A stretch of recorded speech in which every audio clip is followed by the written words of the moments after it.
Here is your host, Kev Baker. Good morning, good afternoon, good evening, everyone. Welcome to today's Kev Baker Show, coming to you live from Glasgow, Scotland on Truth Frequency Radio, www.tfrlive.com. It's a very special broadcast again tonight because not only are we on our home network of Truth Frequency Radio, but we are also simulcasting live to YouTube. And that's because this is going to be a very important broadcast indeed. And you know, over the years, I've always strived to bring on the very best guests when individual stories break and are being covered at the time. And tonight, I can definitely say I'm going to live up to that promise because we have spent hours trying to figure out just who was Jeffrey Epstein, how he died, and some even asking if he died at all. And the revelations with this story just keep on coming. Now, it's hard to find any positives amidst the darkness that surrounds Jeffrey Epstein. And I don't call him billionaire Jeff Epstein. I don't call him financier. I call him evil pervert Jeffrey Epstein. However, we do have an opportunity on our hands here at a time when people are really starting to ask questions about Epstein, about governments, politicians, and even the royal family. You know, we have a chance to really open their eyes to how the world really, really works. And most of the mainstream media would love for us just to kind of bury our heads in the sand or get bogged down in the details of what really happened on the night of Jeffrey Epstein's demise. However, there are some elements of the mainstream media out there, and yesterday on the show, I was complimenting the Daily Mail for the way in which they have not only covered the story, but they have dared to dig deeper into one aspect of this that really does reach the highest echelons of the British and global establishment. Yes, they're pursuing the story that surrounds Prince Andrew. And I really must take my hats off to the Daily Mail for that, because this is a bit of a rarity. It's the first time in my lifetime I can remember something like this. And of course, in the alternative media, we have a lot of people helping to shine a light on this, the darkest of networks. And that's the thing, folks. It is a network. It's not just one man, and we can't let this story die with Jeffrey Epstein. And one person that's been doing amazing work, and I've been relying on heavily for a lot of my updates, is a gentleman called Shaun Attwood. Now, for anyone who doesn't know Shaun, he is a speaker, author, and activist based in London who is banned from America for life. As an inmate in Sheriff Joe Arpaio's jail, he used a tiny pencil sharpened on a cell door to write the first prison blog called John's Jail Journal. Now, his writing, smuggled out of the jail with the highest rate of death in America, turned the international media spotlight on conditions. Dead rats in the food, cockroaches crawling in his ears at night, murder by guards and gang members. Now, I could sit here and wax lyrical for hours about Shaun, and I'm hoping that we have a good time tonight, we get some good information out there, and we can get him back on the show sometime real soon, because this guy, not only is he one interesting character, but man, what topics he covers. So without any further ado, Shaun, welcome to the show, brother. Thanks for having me on, Kev. When anything happens in the prison system, because of my experience, I get inundated with questions. So I posted a video about Epstein, and I couldn't believe the response. There's an absolute Epstein mania right now all over the world. It really is. And like I was saying in the introduction there, Sure, it's really interesting, concentrating on Epstein and the build up to his ultimate demise in the prison cell, suicide versus suicided, taken away. And we'll get your thoughts on that in a moment. But do you agree with me that, there's probably people out there that are really happy that there are people just concentrating on that aspect of the story? Because if people are concentrating on the Epstein element, they're not seeing the bigger picture here, Shaun, are they? There seems to be an absence of indictments for his co-conspirators right now. So if the motive for murdering Epstein was to eliminate the criminal case, to prevent that can of worms from opening, then what's in play right now, not indicting anybody else, backs that up. Absolutely. And one element of this that you don't see being spoken about, and it's something we can get into as the show progresses as well, but, the fact that even the US government, somebody in there, I can't remember, was it Acosta? He was talking about the fact that, here's Jeffrey Epstein, and he was blatantly told, this guy's intelligence, you can't touch him. Yeah. And then either that was his excuse for the sweetheart deal, or that was legit. And if you've watched any of the stuff that David Icke's doing, David Icke believes that Epstein was a blackmail operation for the intelligence agencies, high-profile people getting into these situations with the underage girls, filmed, recorded, and therefore blackmailed. Yeah, and I must admit, that's where my speculation takes me as well. I see him in a very similar light to Jimmy Savile over here. And of course, Jimmy Savile, he had his connections to the palace through Prince Charles, Prince Philip. There's a lot of similarities here between Prince Charles and Prince Andrew, who we're going to get to. But I want to call on your experience of the American prison system and share with us, how likely is it that all of those errors that we're told occurred on that fateful night, how likely is it in your mind that that really is how things went down, Shaun? That's as likely as a lone gunman killing JFK. Now, in prison, life is cheap. You got a highly addicted to drugs population. Guys in there will take you out for $50 just so that they can get high. Then there's also the murders by the guards. So I've got videos on my YouTube channel of guards murdering mentally ill prisoners in the jail I was housed. Brian Crenshaw, partially blind shoplifter, failed to produce an ID for the evening meal. Guards pulverized him, broke his neck, severe internal injuries. He went into a coma. He died over a month later. Scott Norberg, mentally ill man. They brought him in. Guards started beating him, pulverizing him, and electrocuting him with taser guns. A female guard tried to stop it. She said, "Stop beating him, his face has turned blue." They pushed her off, they kept beating him. The prisoners watching from the holding cell started to yell, "Why are you still beating him? He's already dead." And they could not stop beating the corpse. They were like a pack of wolves just going in there. So if life is that cheap in prison, it's completely easy to take someone out like Epstein.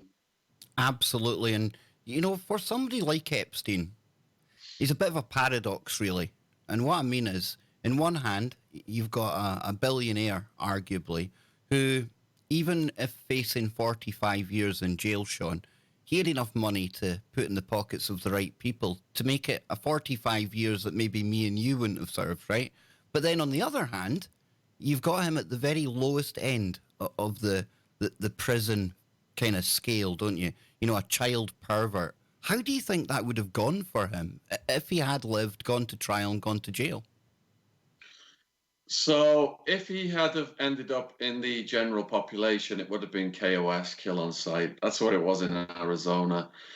There was a guy housed next to me who was in the general population.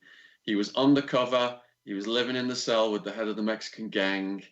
And he went to court one day, and it was on the news, his case, that him and I think his wife had molested their niece.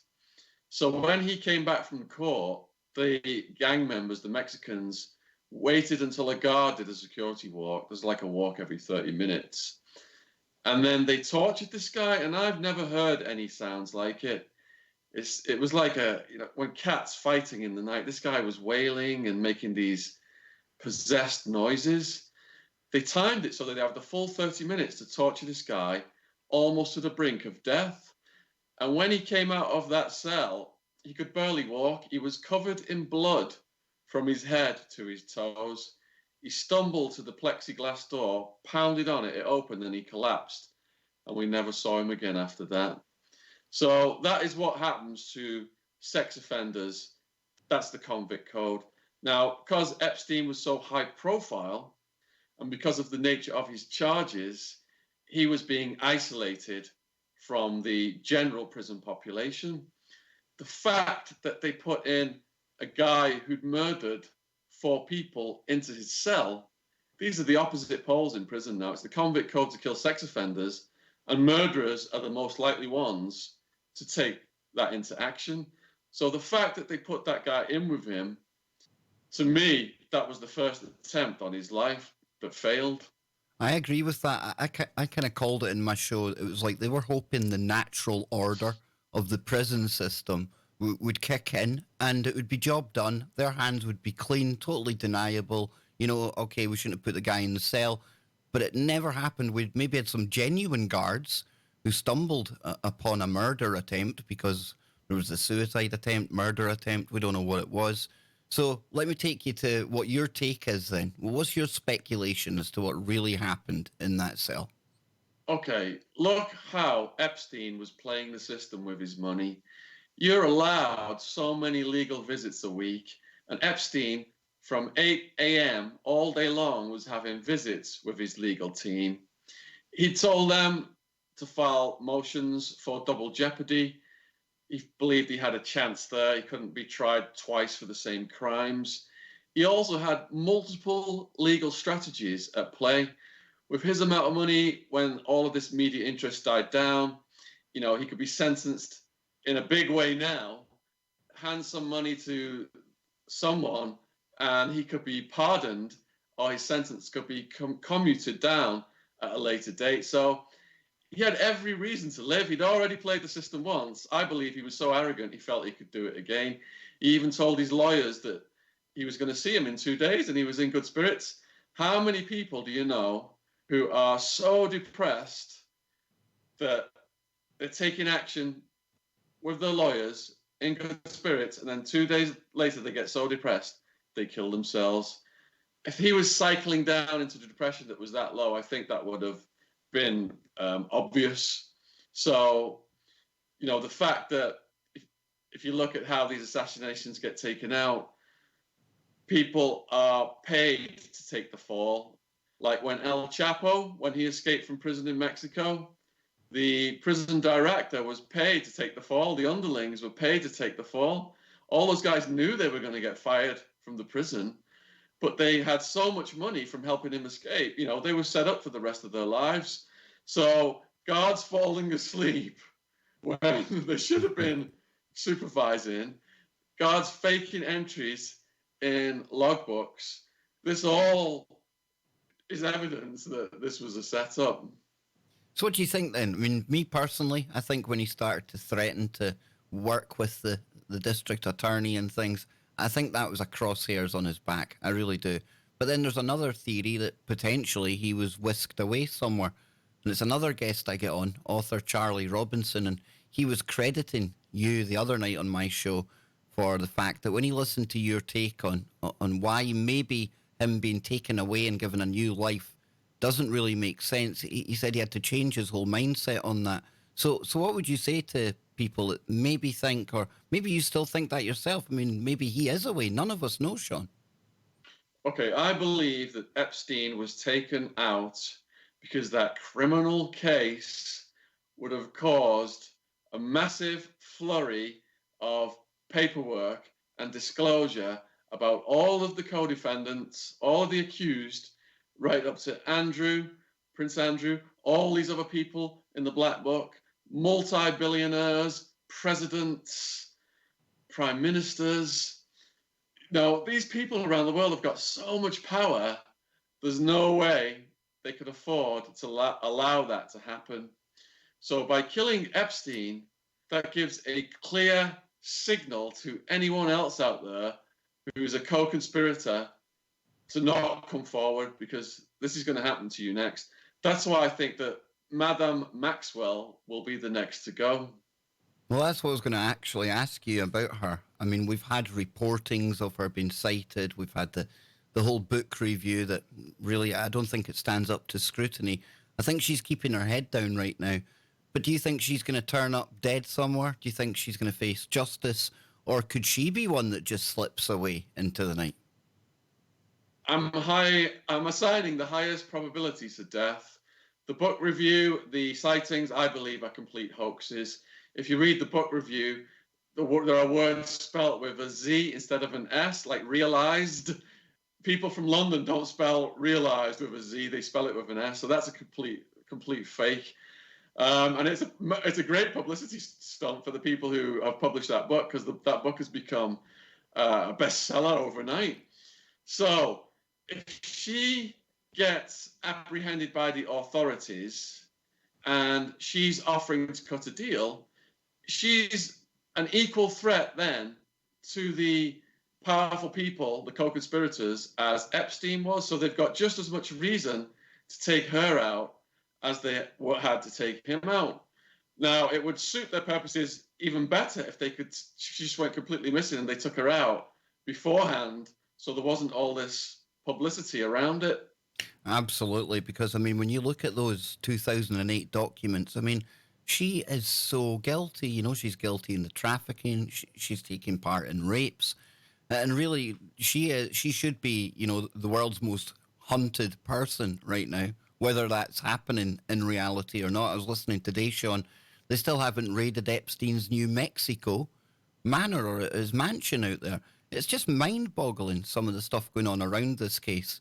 And it's some of the other stuff surrounding the case that I really want us to get into, because especially on this side of the pond, this is such an important story. And instead of going away, seems to me like it's gathering pace. And of course, this is Prince Andrew.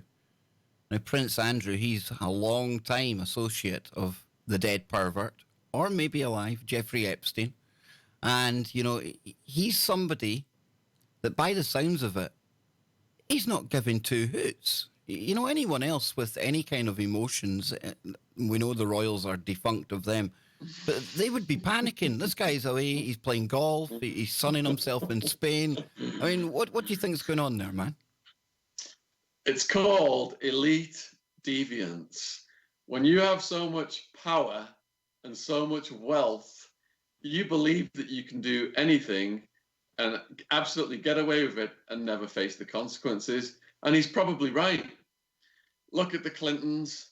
The Clintons, when Bill Clinton was governor of Arkansas, his state police were providing security for the cocaine operation that was coming in Maine, Arkansas. And so many people got killed around that drug smuggling operation, and Clinton was never held accountable. The only reason Clinton's brother went down for cocaine dealing, doing a cocaine transaction, was because the cops knew if Clinton got it first, he would have it all covered up. So they took it out in the public right away. So these guys know they can get away with absolutely anything, and there's going to be no consequences for their actions. It's an absolute travesty that in America right now, there are people doing life sentences for weed possession under 3 strikes laws, and pedophiles who are politically connected and are wealthy, or royals like Prince Andrew, cannot be fazed and just go sunning themselves in Malaga in a £38 million mansion, I believe is where he's staying right now. See, that's the thing that really annoys me and so many people out there as well, because there's meant to be a justice system, but it's just us. And I'm not talking about us, I'm talking about them when it comes to justice, and especially over here in the UK. I mean, you've got Her Majesty's Crown Court.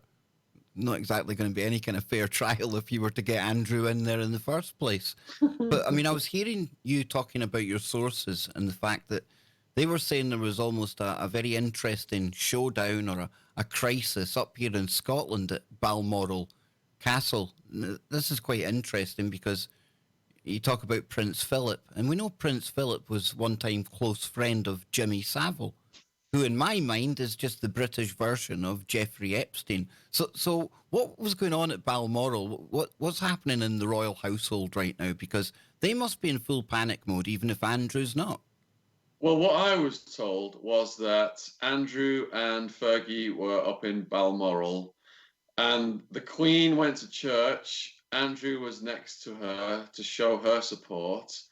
But Prince Philip and Fergie don't get along. So when Prince Philip arrived, Fergie had to leave. So Andrew and Fergie, they actually got an airplane from Farnborough Airport, which is 30 minutes away from my house. And sources at the airport told me that they wouldn't speak to anyone. They had like an army of bodyguards and Secret Service personnel. And they just got on that plane and they were just completely secluded. And if you look at the history of Andrew's relationship with Epstein, he was already on the sex offenders register. He was already convicted, albeit with the sweetheart deal, on the prostitution charges. And Andrew went against the wishes of the royal family and spent all that time with him, knowing full well that he had these convictions. Yet now he has the gall to say he's absolutely appalled, and they're furiously denying any involvement in anything of these heinous crimes that Epstein allegedly has committed. So that's like saying, you know, I was hanging out with the wolf. I didn't know the wolf had just ate the lamb, but that's what wolves do. And the wolf was convicted of it before I hung out with him. It just doesn't make any sense whatsoever. It's completely balmy. No, you're absolutely right here. And I mean, when you look at the actual connections between them, we've obviously got the famous photograph of Andrew and Virginia Roberts at the time. And it's in that photograph I've been really hammering home the fact that you've got Ghislaine Maxwell again standing there. And a lot of people don't even see her in that photograph because you're spending that much time and attention looking at the prince with his arm around this young girl. And there she is. And for me, and I'll get your take on this, but with her father, that for me is the final piece in the intel jigsaw. I mean, this was more than just a child trafficking, child sex ring. I mean, this was used for international blackmail purposes, right? I believe it had multiple divisions. So not only have you got the intelligence agency sponsored blackmail thing going on, you've got the child sex trafficking in general and other favors being bestowed to these elites. If you look at the three witnesses that have come forward this week, or at least the statements from them, one of the victims said that she was paid to marry a woman who was a non-US citizen so that she could stay in America. That was just one of the things that she agreed to do. Epstein was offering to pay for surgeries. He was offering to help a young girl with an eating disorder. So there's all these different levels to what could possibly have materialized here. You've got the prostitution, you've got the blackmail, you've got marriages being arranged, you've got the intelligence agencies. You know, I just think more and more things are going to come out as this progresses and more victims come forward. Yeah, I think you're absolutely right there, Shaun. And, you know, it's not just Prince Andrew. You've got Tony Blair. You've got Lord Mandelson. You've got so many people who not necessarily are guilty just because they're in a black book or they were on the Lolita Express, but they've certainly got questions to be answered. And your take on the Daily Mail, I mean, it's quite refreshing to see them not only reporting on this, but investigating on it, right? But what's their motivation here? What's going on there, do you think? Well, it's incontrovertible, the victim's testimony that Andrew paid $15,000 sorry, that she was paid $15,000 by Epstein to have sex with Andrew, and that she had sex with Andrew 3 other times. That statement is in the court process. So for the Mail to take that and publish it is absolutely great. And for them to relentlessly go after Andrew like that, to demand that he come forward and answer questions to help the ongoing investigation, it really is showing that the tide has turned about this big PR machine that is the royal family that's completely untouchable. Absolutely. And we're going to be going to the break in just a moment, folks. If you're on YouTube, we'll be staying live. Don't go anywhere. But on TFR, we'll be back in 3 short minutes. More to come from Shaun Attwood. Check out Shaun Attwood over on YouTube. And he's not just talking about Epstein, folks. You're going to absolutely love his channel. You can also find him over on Twitter as well. And we'll hear more from Shaun and what he's up to when we come back after the break. There we go, Shaun. We are still on YouTube. So that was a good first segment, man. I really like listening to your take on this. And when we thank you. Yeah, when we come back, we can expand on things further. You know, we can get into, you know, what you think's going to happen to Andrew now, because I've got various kind of theories running about in my head, and we can get into a whole heap of other stuff. But I'll just go into the chat room over here on YouTube, see what people are saying. It says Maxwell gone in the Middle East with Epstein underground, but identity being changed. You see, he's one of few people in the world, Shaun, where I actually would keep my mind open to him being taken away. But the minute that he was cooperating, the fact that he was looking at getting out the jail and things like that, he has to go. You know, that's a total liability for the people that he's in cahoots with, right?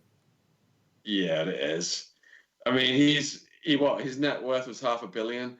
Well, that was nothing compared to the wealth and the power of these other people. He's a pawn, really. Absolutely. And, you know, I was saying to you as well that a lot of my American friends, I don't think they realize the scale and the scope of the character Jimmy Savile. And for me, Jeffrey Epstein is maybe not on a par when it comes to the evil and the depravity of Savile, but he's still the same cog in this vast machine that is a global network that gets up to this all the time. It's been happening over the ages.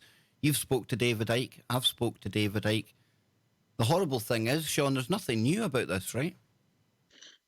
There's nothing new about it at all, no. I mean, one of my favorite books in prison was The Rise and Decline of the Roman Empire by Edward Gibbon, and reading all of the shenanigans that the emperors got up to. You know, it's this is nothing what's going on now. Absolutely. Exactly. And Shaun, let people know where they can find your work. And I think you've got a premiere coming out as well, right? Or is it out by now? Yeah, I mean, all my work, all my socials, my YouTube channel are just under my name, ShaunAttwood, Shaun Attwood.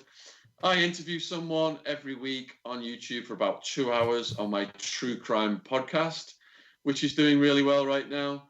A lot of those guys have been in prison. One was a prison guard. One was a Scotland Yard detective. That's pending, that one, and he was talking about, actually, was whenever he investigated the sex rings in London, as soon as it was realized that people participating in this were famous or politically connected, once the investigation led to that level, he would always get instructions from the top to shut the investigation down. And he got moved around. They told him, stop doing this, or you're going to lose your job, lose your family, lose everything. And they kept moving around, and he kept doing it. And they kept their word. He lost his job, and they tried to ruin his life. So that's how it works with these elite chomo rings. Yeah, it's one of the darkest topics out there, man. I remember touching on the Hampstead stuff. I covered that for a while when it was in the news, and you know, it's dark, but I feel the need that, like, people like us, Shaun, because we've got podcasts, because we've got a voice, you know, it's our duty to really put this information out there, because, yeah, the Daily Mail are doing their bit, but people are really hungry for this information, and if we're basically the sources that they're coming to. And I have to thank you, you know, before we go back onto TFR, for the work you're doing on this, because like I say, you save me a lot of time, because you really condense your stuff down into a really nice presentation And I urge everyone out there to check out Shaun's channel. So we're going to come back onto TFR now. Stand by.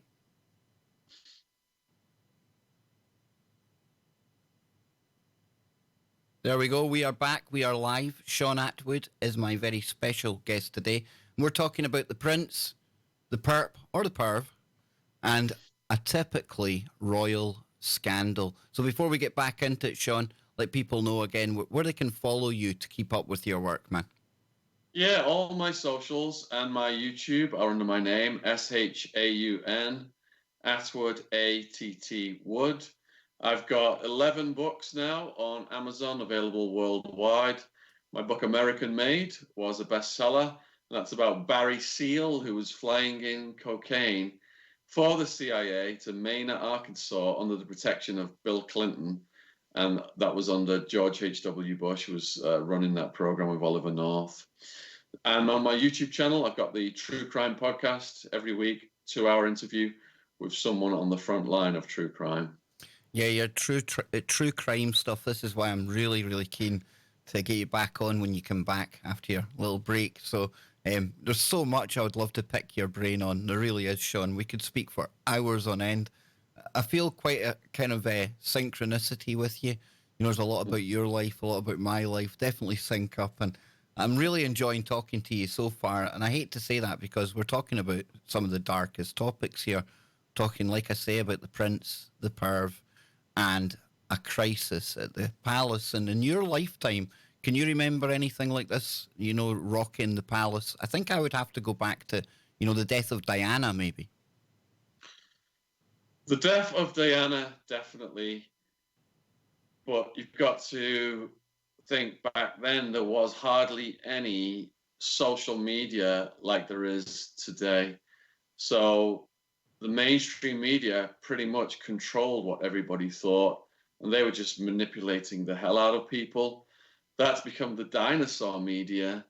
And now with modern technology, people like you, Kev, are putting the word out there. And it's so refreshing that the public are really accepting this because, you know, 10, 20 years ago, some of us might have been called conspiracy theorists, but now people are seeing through the veneer what these guys really get up to. Absolutely, and you know that's why a case like this, and I keep going back to this. I hate saying there's a good side to any of this stuff going on, but people are starting to ask questions. People are starting to wake up, and you know, Prince Andrew. I asked you what you thought would happen with Ghislaine Maxwell. What do you think they're going to do to basically take the heat off of him? And I've been wondering, I was sitting last night, maybe I've been thinking about it too much, but what a perfect time for some kind of major distraction. And I don't know what it could be, but something for the media that they wouldn't be able to ignore. And then just give this enough time to die down. And you know how the news cycle works in this country and over in America. You know, that might be enough just to take the heat off a little bit. But what's your take on it? That could be anything from a terrorist attack to war with Iran. Those would take the heat off this news story. And the war with Iran, that's not such an unrealistic prospect when you kind of keep your eye on geopolitical events. And of course, on the American side of the pond, you've got people like Alan Dershowitz.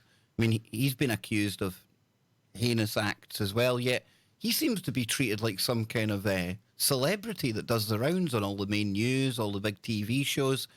It's quite disgusting to watch, and I'm just waiting for the attacks on the actual victims to start by the mainstream media over there. I watched the BBC interview with Dershowitz the other night, and he did contradict himself. She was really calling him out, and he was saying that, you know, these allegations that have come about, he didn't know the full extent of what Epstein had done, because Epstein previously, sweetheart deal, it was just a prostitution case. But Dershowitz was a lawyer on that first case. And he was one of the guys who got Epstein the sweetheart deal.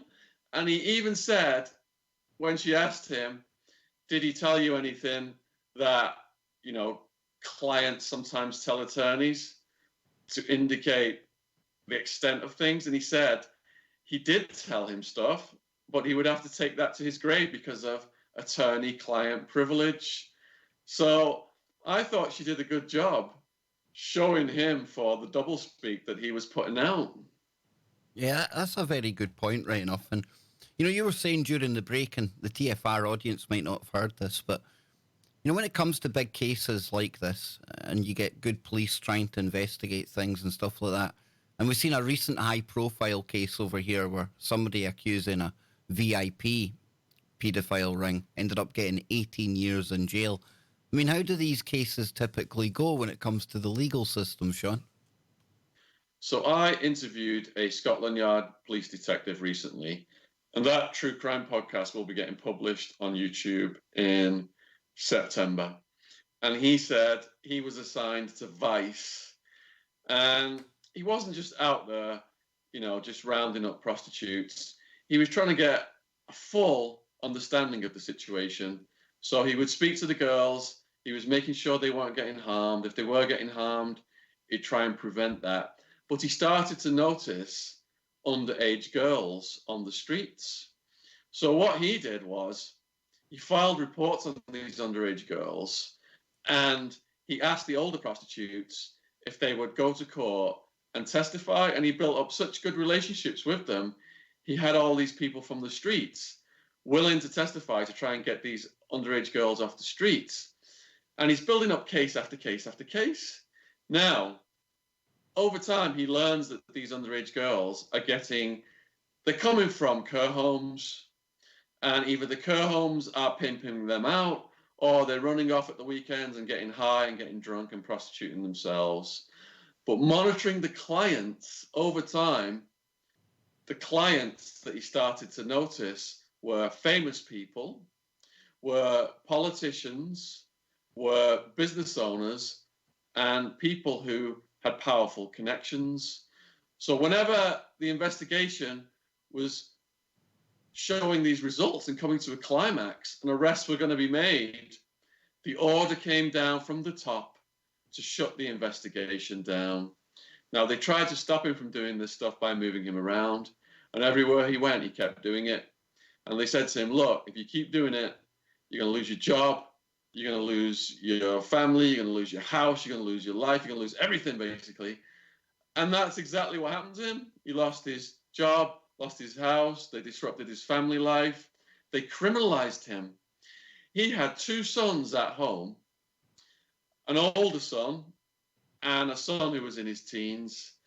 And he had a third son who almost died and was in hospital. I think he'd had a sports injury, a rugby injury. And this guy, his son, literally had died on the operating table. They were bringing him back. And he was there at the hospital. He rushed down there for his son.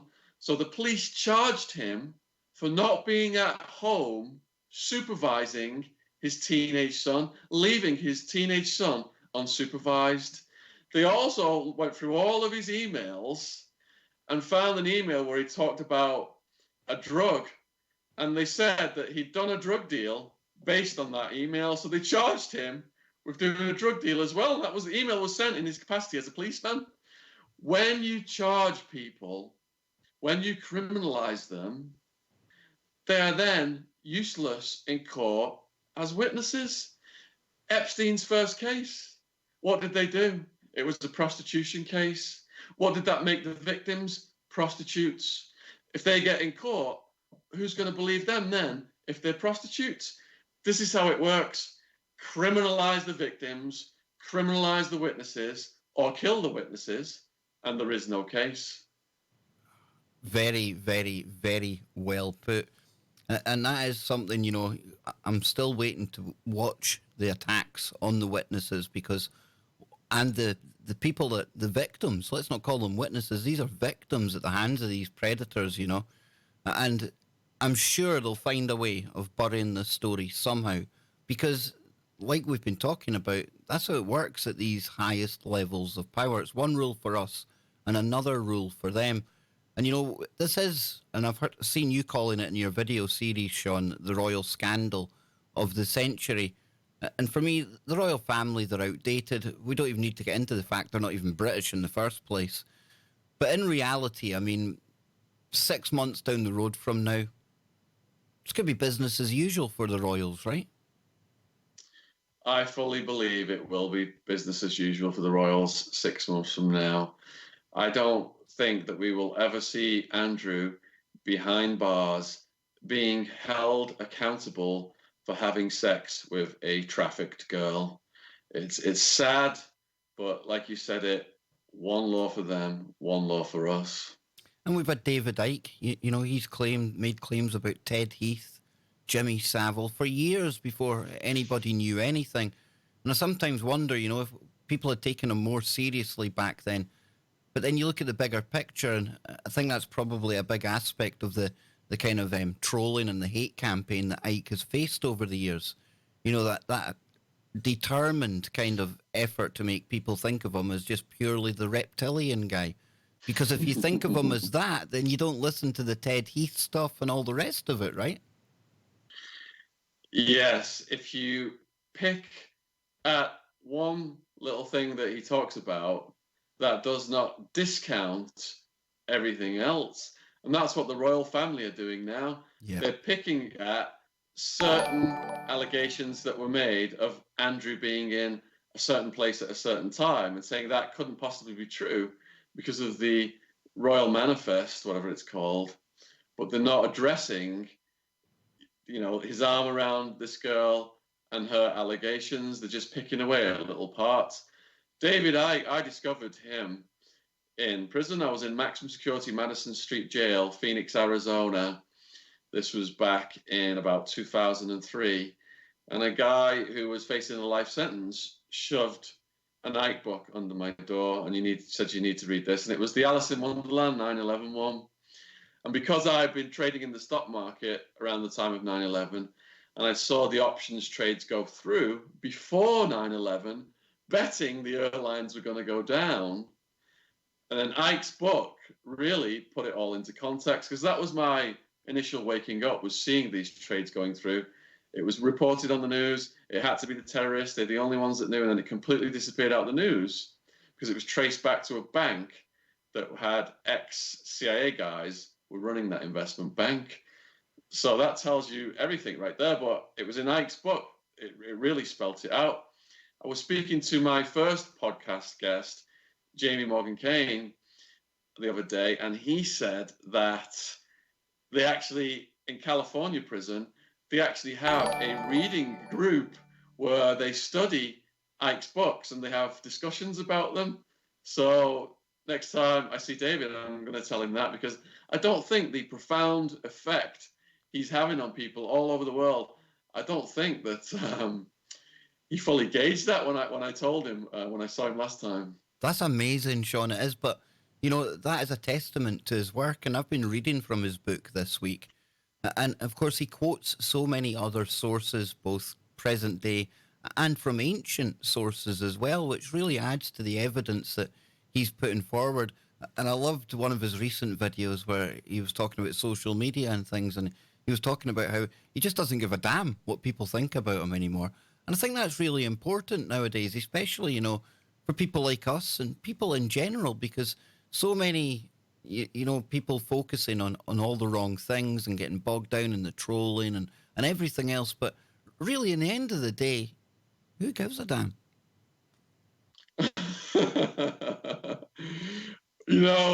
Thousands of years from now, will any of this matter? So exactly. we need to live in the present and get the information out there and be true to ourselves and keep it real. That's what I say. That's my philosophy. Absolutely. And you were talking about Clinton earlier on, right? Mena, Arkansas. And I remember having on Chip Tatum, and he was one of the CIA pilots that was going in and out of Arkansas, stuff like that. And you've wrote a book on the American-made thing. I mean, what's it like? You've been over in America. You've tasted the justice system under Sheriff Joe, no less. But when it comes to the drugs trade over there, I mean, did you see any evidence in your time of government involvement, shall we say? Oh, absolutely. I mean, I had operations in Mexico, So I know people in the Mexican cartels. I spoke to a pilot, and he confirmed that it was business as usual. Guns going south on these flights, and cocaine and weed going north on these flights, with the government, intelligence agencies deeply involved. It's quite eye-opening when you see how the world really works. And like you, Shaun, it was not 9/11 in the minutes beforehand when it happened right enough, but maybe took a couple of months to really have an effect on me. And that's what really opened my eyes to the way this world works. And that led me to Alex Jones, David Icke, and eventually picking up a camera, do what you do on YouTube. And here we are today. But for a lot of new people out there who are, maybe the Epstein case, maybe Prince Andrew back in the news, maybe this is their first taste of what the real world is really, really like. And with so much information out there on the internet right now, I mean, it's one thing when we were kind of gradually doing it and we seen the internet growing, but for anyone coming to this world now, it must be really overwhelming at times. I mean, what would you say to people like that, Shaun? I would say that you need to do a digital detox. I see people sat in restaurants, like on dates, and they're just looking at the phones. They're not even talking to each other. I see families going out and about, and everyone's just on a device. I went to a neuroscience lecture, and the lady, she showed a brain scan of a normal person, who as a child had gone out and played out in the countryside and climbed trees and done, human activity. And then it showed a brain scan of a child who had internet addiction. And then it showed a brain scan of a child that had schizophrenia. And the neural connections, the charts, these pictures showed that the internet addict and the schizophrenic, their brains were connecting the same. Wow. That's pretty profound when you think about it, really, right?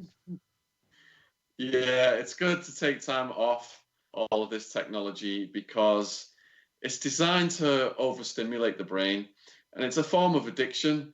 They brought in experts in gambling from Las Vegas to Facebook, Twitter, and all these other companies to make those platforms fire off this dopamine. You're getting your likes, you're getting your comments, people are saying this, people are saying that, you're getting your notifications. That is just wreaking havoc on the mind. Absolutely. I mean, I've covered this on the show before as well. They've literally turned people into dopamine junkies, and for years we had this kind of Wild West approach, especially here on YouTube and on the internet in general. But in recent times, and I know you've come under this as well, as, increasing attempts to censor, alternative views, alternative voices, and this push to have people basically just go back to the mainstream media for all of their answers. I know your YouTube channel has come under fire. I mean, what do you make of all this censorship that's going on right now? Well, in recent months, most of my YouTube videos get demonetized right away. There is an appeal process now, and I am learning to win some of the appeals. And I'd just like to thank everybody out there who's helped with the production costs of the videos on Patreon, PayPal, Just Giving, because those folk have enabled me to go through the summer and to be posting a true crime podcast at least once or twice a week. So big thank you to all of those people out there. It's sad that, little guys like us, we get momentum and we do get some revenue back from the videos. But once we start making waves, once things go against the grain of the mainstream, they have ways of slapping us right back down to earth. Oh, absolutely. I've felt that slap a good few times on this platform, that is for sure. But we've only got about 7 minutes left with Shaun, and Scott Lopez is going to be joining me after the break. Hope everyone stays tuned for that as well. But Shaun, I got you on because you've really been on point here about, Epstein, Prince Andrew. And in the final few minutes before I let you go, I mean, what are some of the key points that you want the listeners to maybe really dig into, watch out for, or emphasize before you leave today? Well, people who act surprised by all of this, the fact that Clinton was a cokehead, the fact that Clinton's brother was arrested for coke, and that Clinton was supervising cocaine coming into America, and then he became a president who locked up hundreds of thousands of nonviolent drug users. People bringing cocaine, locking up drug users. People that act surprised at this, the royal family, deviant behavior. There's an excellent book. It's Edward Gibbon's Decline and Fall of the Roman Empire. I read that while I was in prison, and the shenanigans of the emperors, of the leaders, just completely blew my mind. And that's called human nature. Human nature doesn't change. Whether it's Caligula, whether it's Prince Andrew, it's never going to change. Technology changes, and that's what we've got now. That's how we're able to expose it. And, I'm really thankful that people are receptive, because the technology is enabling us to deliver the goods. Oh, it really, really is. And that's why we've got to take advantage of this for as long as we can. And, Shaun, you've got a number of books out there. I'm definitely going to be looking into some of them, because you cover some of these cases that have had me absolutely fascinated. I've seen one of them, like I was saying, American Made. And then there was another one on that Netflix series, The Making of a Murderer. I think you've wrote about that as well. Tell us about some of your books before you go, man. So I wrote a book called Unmaking a Murderer. I've been in touch with the Dassey family, the Avery family. And that book, each chapter, the 10 chapters, are the methods that the prosecutors and the detectives and the system use to frame innocent people. I've written extensively about Pablo Escobar, got multiple books about him. Presently got the longest book in the world coming out about him, Pablo Escobar's story. It's going to be 4 books long, over 1,000 pages. So the first 2 installments of that are out. Then people are interested in my story. That's a trilogy: Party Time, Hard Time, Prison Time. Party Time is all the naughty stuff I did. Moved to America, throwing these rave parties up to 10,000 people, importing ecstasy. And then Hard Time is the Sheriff Joe Arpaio's jail. Prison Time is the Department of Corrections. And they're all available worldwide on Amazon, audiobooks, ebooks, and paperbacks. Well, I must admit, Shaun, you came up on my YouTube feed. I seen somebody in the chat mentioning this as well there. Ian, you just appeared one day on my YouTube feed, and that's really good, because usually the algorithm does its best to hide people like you. And I say that as a compliment. I really do, because when I tuned in, I was blown away, man. I really was. And again, in front of everyone here, I want to thank you and, really, really compliment your work that you're doing. Again, maybe I'm a bit kind of confirmation biased, because the topics you cover, they're of real interest to me. But not only that, it's all very well talking about the problems in the world, looking at these individual cases, but you're helping make a change as well, Shaun. And that's really, really important, because you go around the country, right? You speak to prisoners as well, and you help people physically as well, on top of all the work you're doing. That is truly, truly good work, man. Yeah, I was in Wandsworth Prison earlier this week. Quite high security, big, tough guys, and they're looking at me. But I did a 2-hour talk to those guys, and prisoners can't show emotions in front of other prisoners. About 30 minutes in, one of the prisoners started laughing. By the end of it, I had the whole audience laughing hysterically. So they were giving me hugs and everything. I felt just a real good feeling in my soul, People helped me when I got out of prison. People inspired me. People like Erwin James helped me come up as an author and a speaker. And if I'm in a situation now, I've got a position, a platform whereby I can help other people. If people have got true crime stories, experiences, if they would like to come on my podcast and I can interview them, I really feel good that it's influencing people in this positive way. Some of the guys who've come on the podcast, people have sponsored them. One guy was able to move to London. Another guy got offered a job. So it's good for the soul. I used to think the meaning of life was making money and taking drugs. But when you help people, it puts a brake on your ego, and it's good for the soul. Very, very well said, sir. And I really hope we can get you on for a full 2 hours in the future, Shaun, because, like I said, there's so much that we could dig into here. And I hope the KBS audience, if they haven't already subscribed to your YouTube channel, they do so. And any big guests lined up for your true crime podcast in the near future? Can you give any names away? I've got a policewoman who's been in the news a lot here called Maggie Oliver. So she was exposing the grooming gang up in Rochdale, I believe, and how her work was, again, they tried to stop her from doing her job.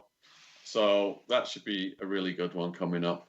Absolutely. And, you think of the media attention that some of the grooming gangs do get, and then compare it to the attention that this worldwide global elite network gets.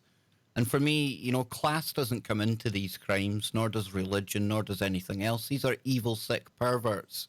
Let's not categorize them by religion or by status. A crime against a child is a crime against a child. Check out Shaun Attwood on YouTube, ladies and gentlemen. I'll be back after the break. Don't go anywhere. Take care. Cheers. Thank you from London. Shaun, thank you very, very much, sir. That was really, really informative, man. Thanks for the short notice as well. Don't think the audience out there, we've still got YouTube with us, but, I kind of hit you up yesterday, and it's really gracious of you coming on today, man. So thanks a lot, dude. It's all right. It's definitely the time to strike right now against Epstein and his cronies. Definitely, my man. So I will let you go, and I'll send you a link to this, Shaun, and I'll drop you an email, and I'll run along and get my other hour 2 guests now, right? All right. Cheers, mate. Catch you later, man. Enjoy your time away, right? See you. Bye. See you later. Bye. Okay, folks, give me 2 seconds, and I will have our man, Scotty Lopez, live with us. Bear with me. That was a good show, eh? That was really good, in fact. Shaun Attwood, folks. Please check him out. We couldn't get into half the stuff there, honestly, folks. I mean, Shaun could speak for hour after hour on this topic. And not only that, I would love to get into, like, Shaun's life story as well. And you can actually watch that on the TV show, Banged Up Abroad. I think it's called Phoenix Raven, which is a really apt title when you check out the show. It's all about the kind of ecstasy scene and Shaun's brief encounter, and very costly encounter with that as well. But I'm joined now by my good friend, there he is, the man himself, Scotty Lopez. How you doing, sir? Doing good. It's been an interesting day, to say the least. Yeah, you've had some local shenanigans going on. Dare to share? Well, I'll fill you in after the show, because I still don't know exactly the details of what's going on. But yeah, it's wild. It's wild. Let's just say that there's a lot of police activity very close to my house right now. Well, I just had an awesome hour of radio with Shaun Attwood and Charlie Robinson in the chat room. Charlie, I gave you your shout out. See, I managed to get that in there. But Shaun, on this side of the pond anyway, Scott, he's been doing some great work on this whole, the Epstein episode. Interesting. Yep, and he just happened to spend a number of, spend some time care of Sheriff Joe in Arizona, so a very interesting character, man. Very interesting. I remember seeing documentaries about that prison, dude. That was like no other prison out there, man. That was like some bad juju. Sheriff Joe liked to run it old school, I guess you could say, like they used to run it back in the day. So he liked to bring back the whole chain gang thing, and he didn't coddle the prisoners. Let's just put it that way. No, and I was watching, Shaun today and his program. He was talking about, the ecstasy scene and the rave scene, back in the 90s. And, I'm not bragging, but I remember that time well. And we were talking before the show, Scott, about how much the world has changed since then. And, of course, you're going back pre that September 2001 day, right? So it literally was a different world altogether. And it was. Yeah, and with the younger ones, it's starting to sound like an old codger now. But with the younger ones that are coming to the information and stuff like that, it's really starting to hit home how they know nothing different. They only know 2001 forward. It's really weird. We can talk about this when we come back. We're going to bring back the network in a moment, ladies and gents. I want to thank everyone that's over here on the live stream. And, of course, don't forget to check out the Kev Baker Show every weeknight on tfrlive.com. This is just a special treat that I put on now and again, especially when you've got Shaun Attwood and the man himself, Scotty Lopez. And if you want your own Scotty Lopez, just become a member of the channel. Here we go. 3, 2, 1.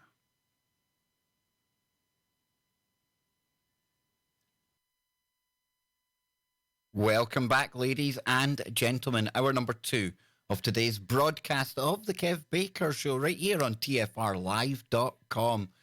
Big shout out to everyone on Truth Frequency Radio. And, of course, you can get it on iHeartRadio app, TuneIn Radio app. And today, for this special broadcast, we're also simulcasting now. This won't be every night, I'm afraid. However, for special broadcasts, like I say, with Scotty Lopez and Shaun Attwood, you just have to turn on the go live button, Scotty. And yeah, like I was saying to you, Shaun's doing some really good work on this side of the pond. Not just covering the Epstein shenanigans, but drilling into the connections to the palace, dude. And he's got a 3-part series so far about the royal scandal of the century. And as somebody living over here, you know, having at one point taken an oath to that old reptilian, I mean the Queen, you know, in my lifetime, this has got to be one of the biggest scandals, definitely since Princess Diana. But we were being very real as well before the break, and myself and Shaun both agree 6 months from now, the royal family will still be there. They'll still be operating with the same impunity that they do today. However, we can still wake a lot of people up, not just to the royals and this dark network, but the way the world works. All the topics, Scott. Yeah, exactly. And, you know, I think that's something I've been kind of thinking about a lot lately, right? You know how a lot of people get upset that, like, nobody ever faces justice, right? Especially the elites. You know, they're never going to be arrested, and you're never going to see them brought away, handcuffed and thrown behind bars or anything like that. But I think the main thing is just to expose them. You know, that's almost just as effective. Well, it is as, you know, effective if you just wake people up to what they're doing. You know, they might not face justice, but you've won the hearts of the minds and the people, right? They know the truth. And I think that that's the most important thing, is that people just know the truth about them, because that makes them less effective in what they do, right? It's harder to control a population if that population knows, like, your game, right? And they know what you're up to, and they know the things that you're involved in, and they know the fact that you're a bunch of criminal scum, you know? So even though they might not be held to account really and thrown behind bars and locked away or whatever, or face any kind of consequences for their crime, I think the fact that the people understand and know that they're criminals is just, it's just as much justice, I think, as opposed to them kind of being in the shadows and the people being completely unaware of the things they're doing. I think when the people are aware of the stuff that they're doing, I think that makes a huge difference. I have to agree with you. And when it comes to the royals as well, I mean, you work with Christopher Everard. I mean, some of the information that he can get into, both past and present, when it comes to that inbred bunch of degenerates. I mean, this is an opportunity, especially over here, Scott, right now. I mean, Prince Andrew, you'd usually expect this kind of thing, the media to be full defence mode, rallying around the royal family and putting out the fires. But the Daily Mail really need to take some credit for the way that they're investigating and pushing this, you know. And you're getting the palace, they're coming out with semi-denials. And I say semi-denials because they're only denying that they were together on some of the dates.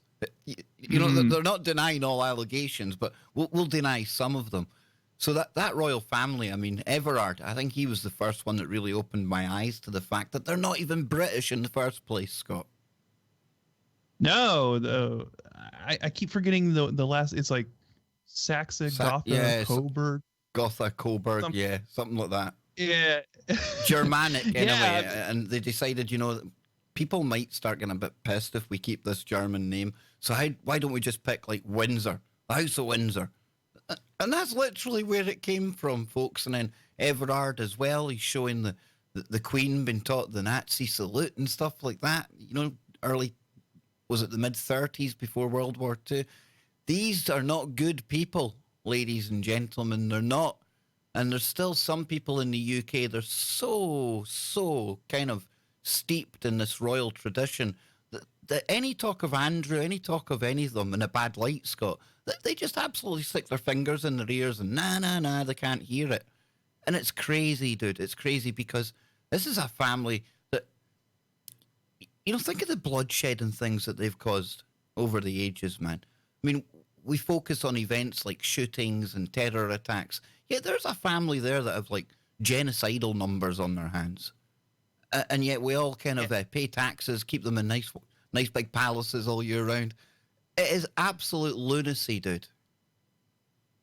It's crazy. You know, it's crazy that we live in 2019 and there are still people who worship kings and queens. Yeah, man.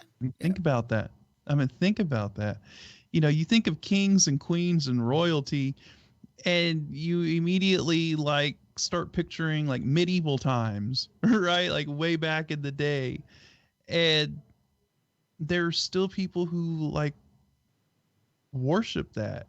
And it's just under a kind of a different veneer, you know, a different window dressing, but it's still the same thing, right? And you know, they always try to say, well, yeah, no, they're just figureheads now. They don't really have any power. Right. Oh, yeah. But Scott, see anyone that says that to you, just point them to the latest changing of the guard, as I call it. Anytime we have a new prime minister over here, you know, they don't just go into 10 Downing Street and take up the job and become prime minister. No, they have to go and bow and grovel and ask permission from the Queen to form a government. Ask permission, dude, because it's Her Majesty's government. That's why it doesn't matter who's in power. It's still Her Majesty's government, you know? Exactly. The buck stops with the Queen. And they just sort of created this parliament and created this, you know, quote unquote, democratic system of government just to make it appear, you know, to make the British people think that they have a say in anything.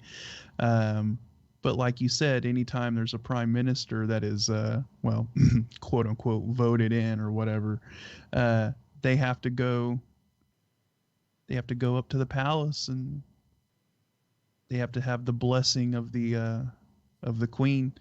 So no, that they're still in charge. They're not figureheads by no means whatsoever. And they just put out the illusion of government, of rule by the people, you know, because the old sort of monarchical system, like I said, invokes the images of the medieval times, and you know, you can't have that kind of what do we think we're living in, an episode of Game of Thrones or something? You know, it's 2019. We should be out like populating different planets and going to different star systems. And here we are. We've got men in tights with big spears riding about on horseback and people, you know, lining the streets of London and they're fawning adulation for these mass murderers. They're mass murderers, Scott. They're perverts and they're weirdos. At the very least, they're weirdos, man. Not that I get passionate. Not that I get passionate about the royal family and all that. I mean, I actually psychologically, you know, subconsciously tell myself I've got every right to abuse them, since at one point I was stupidly willing enough to take an oath to her and be willing to lay my life down for them, dude. Probably fighting for oil in some land against some people who have got nothing different than me. A fellow dude or a fellow woman, you know. Nothing against me, nothing. I'd have nothing against him. Yet there we would be, shedding blood for some crazy family sitting in London, surrounded by men in tights. You can make it up. Yeah, yeah. And look, I mean, it's not just England, right? Or it's not just the UK, right? It's I mean, look at Saudi Arabia and stuff like that. They have kings, and it's still that same old school, just like monarchical system. And it's just wild that like I said, it's 2019 and we still have that system of rule is prevalent. And especially, like I said, in the UK, in a first world nation, we have kings and queens. It's just ridiculous, man. It's bizarre, dude. It truly is bizarre. But isn't it symptomatic of the bizarro land that we often talk about? See, it's also part of the inversion of reality as well, that the more elite and the more evil the crime they commit, the less they give a damn. Look at Prince Andrew right now. The world kind of focusing on him. And there he is today, Daily Mail, talking about how he's lording it over in Spain, playing rounds of golf. He honestly doesn't care. And it's business as usual for these characters, Scott. Well, yeah, and it goes back to what I said. He knows he's never going to face justice for any of this. Why should he care? It's not like he has to worry about being arrested and going to jail or anything like that. He's like, F you guys, I'm a royal. I'm untouchable. You can say all you want about me in the papers and make all these accusations and say all you want, but I ain't gonna pay the price for any of it. In fact, I'm gonna go to Spain and go golfing. So deal with it. Yeah, deal with it. So what's happening on your side of the pond then? What's the Epstein stuff? Is it dying away? Is there anything being said? I was hearing today, Scott, they've not even bloody raided his New Mexico kind of ranch. This was the place where he was going to create the Epstein super race with his DNA and his sex slaves and things. And yet they've not raided that place yet. What's going on there then? Is that a safe house? That Mossad or the CIA said, you can't touch that. We've got the keys. You know what I mean? Yeah, I don't know. I haven't been following it too much since the supposed suicide, right? But what I've been hearing a lot about lately is, well, what you've been talking about, the whole Prince Andrew thing. And there's still, most of the talk is still around, the fact that his suicide was probably not a suicide. And no, say it isn't so. You mean he didn't commit suicide in the cell where you couldn't commit suicide? Imagine my surprise. Yes, and the tortured screams that were heard coming from his cell. I'm sure that had nothing to do with anything. And even mainstream media here is like, that's not. It doesn't add up, and so, yeah, I mean, like I was saying the last time when we talked about this with Ryan, there are so many people that are connected to this Epstein thing that are implicated. It's like a web. You know what I mean? It's like a web, man. Reading about Bill Gates the other day as well. Bill Gates going down there after the conviction in 2008, right? And not only that, but when it came to the reading of Jeffrey Epstein's will, which I've heard he altered 2 days before his death, but if you're in jail, I think you probably would anyway, right? I don't think that means anything. But it was actually Bill Gates' lawyer, another pal of Jeff Epstein, and he's like, whoa, I'm not taking anything to do with executing this will. As you would if Jeff Epstein just kind of outed you as a good friend, somebody close enough that can execute his estate. So yeah, the connections are far and wide, man. Yeah, and like I said, I mean, there were so many people that had the motivation to take him out. I think it's almost impossible to narrow it down to like one suspect, right? Like the Clintons or the Royals or the mob or And some Scott, politician, I or think they would. some random. Who knows? I think with all the stuff that is in the news, and in particular, right, I find it interesting you say that even the media over there, they're not truly buying this. Now, we need to remember, media controlled for the most part. So if they're putting out this narrative that they're not really buying this, that affects people that listen to the mainstream media. And even then, they start to converse about, well, who done it then? And all the time, while people are talking about who done it, how they done it, this ring, it shifts, it moves. The working parts, they go away, places get covered up. And it doesn't go away the ring per se. Somebody new, there'll be somebody else, another Jeffrey Epstein that we haven't quite heard about yet, that'll be doing exactly the same thing as he was doing.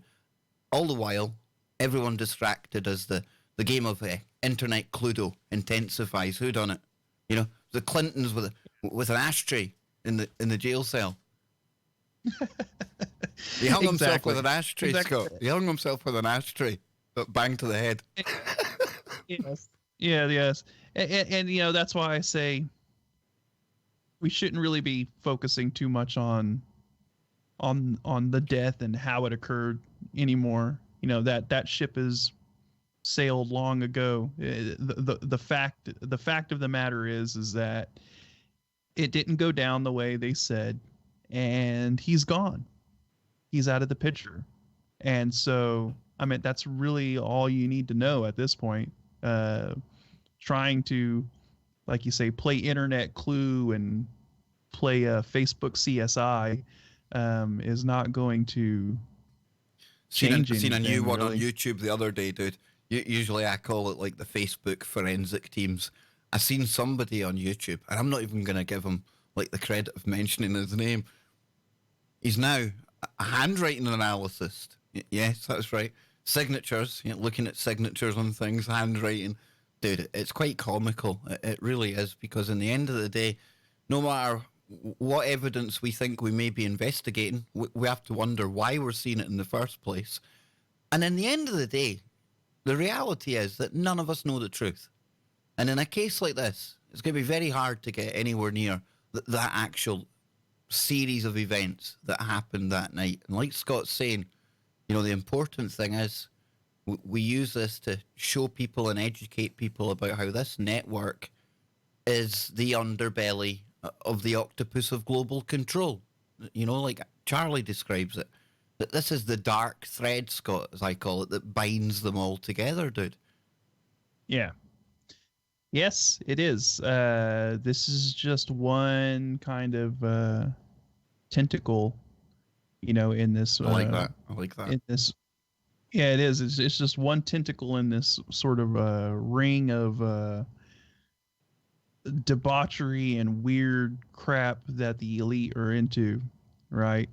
And Jeffrey Epstein is just one of many involved in this stuff. And it's like you said, it's a global network, man. He may be gone and out of the picture. He was he served his purpose and he was expendable. And there'll be another Jeffrey Epstein out there. I'm sure there's many Jeffrey Epsteins out there, right? He's not the only millionaire who has the means to do stuff like this. And like I said, when you're talking about the elite and the upper echelon of power, Jeffrey Epstein was really nothing. He was just a millionaire. Billionaires laugh at millionaires. So you got to think of it like that. So he really was just low-hanging fruit that served his purpose, and now he's gone. And so now we need to start kind of focusing our attention to, who's the next guy? Where does this all lead to now? I mean, and don't it be is sexist, Scott. It could be a woman. Could be a woman now. Don't be sexist. Or any of the other 45 genders out there. Wouldn't want to exclude anyone. It probably, well, we know from what we know, I mean, it probably was a woman, right? Epstein's girlfriend, this Haskell lady, looks like she was heavily involved in all of this and possibly played a major role, if not acted as maybe his handler. Maybe she was the actual one leading this thing. You know what I mean? That's You what I never honestly know. think, dude. I think that was where the intel world came in. I think Epstein was dodgy character in the first place, found a way of making money in the world of business, business associates, things like that. But then obviously, or I'm saying obviously, but in this kind of scenario, at some point when you've got that kind of information on the kind of people he was rubbing shoulders with, he's going to be an absolute golden asset for any intelligence agency out there. You roll in the UK socialite, daughter of a Mossad super spy, pretty attractive woman back in the day, Ghislaine Maxwell. Somebody with equal amounts of money, that could party with them, could fit in well, and that bada bing, bada boom. There's your handler in the room. And what happens in any good love story when it comes to spies and their handlers? The minute the asset is burned, they get erased. They go and sleep with the fishies. Yeah. And the handler, they clean up everything and they just disappear into the sunset. And what have we seen happening? Where's Ghislaine Maxwell, everyone? Exactly. And it was like I said when we were talking about this with Ryan. If anybody was to ride off into the sunset and never be heard from again, it would be this Maxwell. And that's what it's kind of looking like. You're really not hearing a lot about her at all.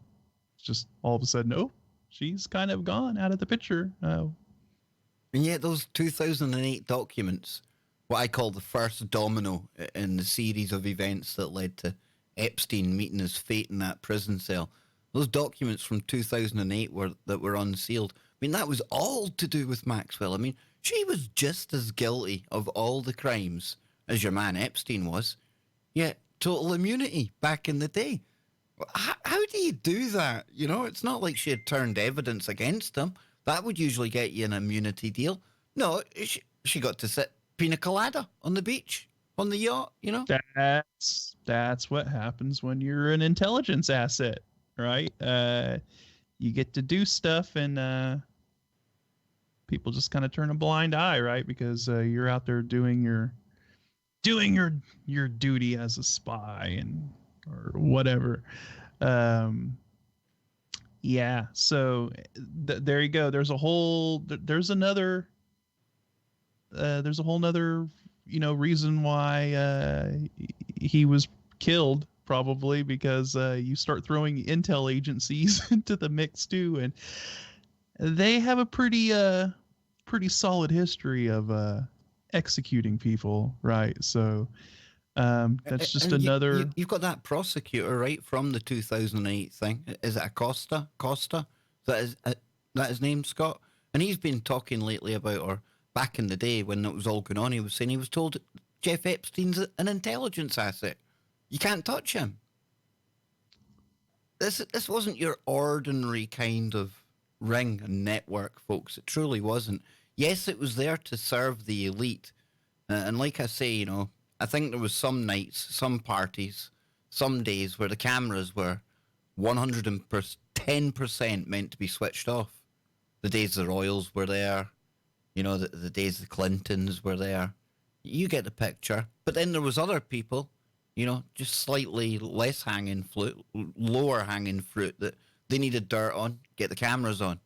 And that's how this network seems to work. And you can look at the Jimmy Savile stuff and his relationship with Margaret Thatcher and the fact that she formed a cabinet out of the people that he had dirt on.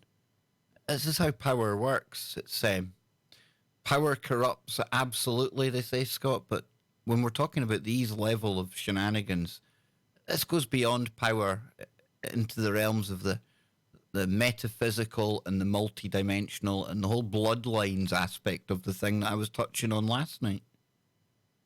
Yeah, and this goes back to, well, the whole royal thing, right? You know, the bloodlines, the stuff that they're into. Of course the royals would be involved in this. Why wouldn't they? This is totally something that they would be involved in.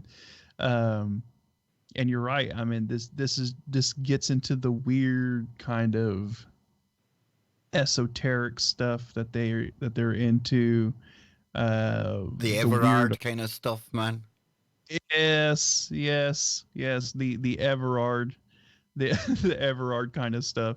But it's there, you know, you have to bring that into the picture because that's what they're doing, you know, and you look at all of the weird occult stuff that Ryan's been looking at, you know, as far as like the symbology on the island and the way the architecture was put together and just, Well, you know, what? it's... You've got Jimmy Savile. He called himself a wizard. And it sounds weird, but there's a magical aspect to this. And it wouldn't surprise me if we end up getting testimony or evidence of, you know, Jeffrey Epstein at some point saying he was into all the magic, all the crazy stuff as well, right? We'll be back. Hold that thought. We'll be back after the break. Don't go anywhere. But we are still here on YouTube, and don't worry, folks, we're going to shift gears when we come back. We're not going to get into all the dark, sneaky, deaky stuff. We know what goes on at those levels, and enough darkness for one day, Mr. Scotty. So what's been happening with you, man? We've not spoken a little while. Not much. I found out that I'm going to be getting my new wheelchair next week. So nice. I'm very excited. Nice. Is it pimped out with like flamethrowers, or not a flamethrower, shall we say, from Mr. Musk? We should get you some of them on each arm, dude. Yeah, I already had somebody comment on my Facebook and ask if it was like, it had like gun mountings and stuff on it. So they pretty much know how I think.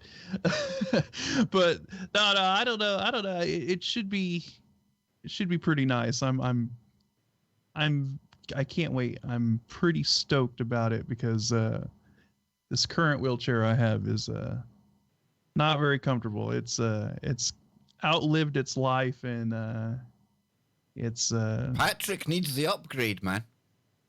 Yeah, I definitely need the upgrade because this one is on its last leg and it's got all kinds of weird electronic issues going on with it. Sometimes it just doesn't want to cooperate with me. So yeah, next Thursday can't get here fast enough. So absolutely. Now I've got some weird news when we come back after the break. It's a bizarre story, dude. I truly don't know what to make of this one. I don't want to give anything away just yet. You know, over in the chat room, absolutely, people very, very passionate about tonight's topic, and rightly so. A lot of different opinions being expressed in there. And the only rule I have for the chat, and the mods, they know this, you know, we all work together, is the fact that opposing opinions, you know, different ideas, not only do I welcome it, I absolutely encourage it. But as long as we can all be civil, we can all, you know, lay off personal attacks. And when I've got guests on in particular as well, not that I've seen anyone doing it, but I mean, anyone going after the guest, that's an obvious no-brainer. So yeah, it's been great in the chat from what I can see tonight, Scott. We're almost 300 live people, you know, throughout the show. And anyone just coming in just now, if you're here to see Shaun Attwood, I did change the title, Scotty Lopez in hour number 2, but all you need to do is, if you can, I think I've got it set where you can wind back this live stream as we're going forward, or just wait till after we finish this segment. You know, we're probably not going to save the world in this next 27 minutes of radio, but nobody can. So what we'll do is we'll just dig up some stories. We'll have some fun along the way. And of course, we'll be back tomorrow night as well, Freaky Friday. I'm thinking there's a lot of people in this YouTube chat that are going to be quite insistent that I click the simulcast. I don't know though, Scott. I don't know. We'll see. We'll see when it gets to that time tomorrow. They're a demanding bunch, Scott. So they are. Freaky Friday's a wild show, and then simulcasting it at the same time makes it even wilder. So, I mean, it's definitely an interesting situation if we decide to do that. But, you know, maybe Kev will decide to do it. It's up to him. It's up to him. Like Russian roulette, dude. You like the Russian thing? Gotta get And look at the sty on my eye, man. I look like Anne's punched me. She actually has punched me, but look at the sty on my eye. You know, I haven't been hit by a shoe or anything. You know what I mean? And I haven't, folks. Before you go and phone the police and Anne gets swatted or something, honestly, not much domestic abuse going on here, Scott. The beard's to hide the bruises, dude. See, she's going to hit me again. But here we go, folks. We're almost going to go live with the network, so just bear with me here. I've got the timing sussed. Wait, you see a Sky boy. Watch. Welcome back, ladies and gentlemen, to the final segment of today's Kev Baker Show, right here on TFRlive.com. Big shout out to everyone on the network. Big shout out to everyone over on YouTube as well. And like I say, we're not going to do this every night. I know some of you would like me to, but not every night. And tonight's been really special. Shaun Attwood was my special guest in hour number 1. And I urge everyone out there, please, please, please check out Shaun's channel, because only had him for an hour today. And, you know, we couldn't get into a fraction, not only of the Epstein stuff, but all of the work that Shaun does. Really urge you to check that out. And check him out on Banged Up Abroad as well. You get his story, you know, his time serving at the hands or at the pleasure of Sheriff Joe Arpaio in Arizona. That in itself, Scotty Lopez, that must be an experience, right? Ooh, boy, he really got... He had them like out in tents and in pink jumpsuits and... Yeah, I mean, that's fairly unlucky for him to get thrown into Arpaio's jail. Yeah, would you consider that to be like of all the worst out there? You know, I mean, there's some like Supermax places, stuff like that, but Sheriff Joe, dude, he took no nonsense, man. And there was Shaun writing his prison blog and managing to sneak out of that prison. Man, oh man, that's a story in itself. Uh-oh, did I lose you? Oh, I've got you here, dude. I've got you here. Oh, okay. All right, you cut out for a second, so I didn't know if... Yeah, I don't know, man. The Sheriff Joe pushed the envelope. You know, he pushed the limit of how you should be, you know, treating people out there, but... Just a bit, dude. just a bit, you know. So, of course, I'm kind of torn on the Arpaio situation. Like, I'm not the kind that thinks you should be like coddling prisoners, you know, like over here, Scott. Over here, man, they get like a proper bed, duvet, TV, PlayStation. It's honestly like a holiday camp, dude. Not all of them, right enough, but supposed to, most of them. Yeah, it's not supposed to be. You know, if you commit a crime, and you're supposed to be punished for it. You know, it's not supposed to be fun. It's not supposed to be a holiday. It's not supposed to be something you enjoy. Scott, when I look at your prison documentaries, right, in America, and I compare them to what you see in the UK prison system over here, dude, that is like some different dimension, man. You guys, I mean, even if it's not Sheriff Joe, dude, that's punishment. You know, that's not something that somebody would want to go back to. Yeah, and Sheriff Joe's thing, you know, he's just a county jail, you know. But yeah, you know, the prison system. Now, I mean, we have a lot that we have to... There's a whole discussion about like prison reform and things that we need to do, you know, prison overcrowding, and there's a lot of problems that we have to work and with. You've got Shaun, he'd mentioned the fact you've got people, you know, on a 3-strike rule doing life for maybe having a bag of weed. Yeah, see, now that stuff like that's ridiculous. Isn't it? That's barbaric, man. Yeah, it is. And like victimless crime, like petty drug charges, like, you know, marijuana, something like that. I mean, come on, it's ridiculous. And then we got the whole private prison system. And then you got Prince Andrew playing golf. Yes. Yes. So there you go. See I how promised that that, works. right. I promised not to go after them again. Not that I got after them half as much as I thought I would today. But I found a crazy story the other day. Folks, you are going to absolutely be rubbing your head. The head's quite apt when you get into this story, as you'll see in a moment. I don't know if you've seen this at the time, Scott, right? Let me just bring this up here for people to look at. And this is from Time, reputable kind of publication. TV Santa Claus wearing a TV on his head inexplicably leaves old TVs on 50 doorsteps. I saw this. You see I this, saw this Scott? go through my feed the other day, Right, so and I was like, "What? What the hell's going on?" It says here when residents in Henrico County, VA, where's that, dude? Virginia? Yeah. Virginia, woke up on Sunday morning. A number of them were greeted with the sight of a vintage television sets sitting on their doorstep.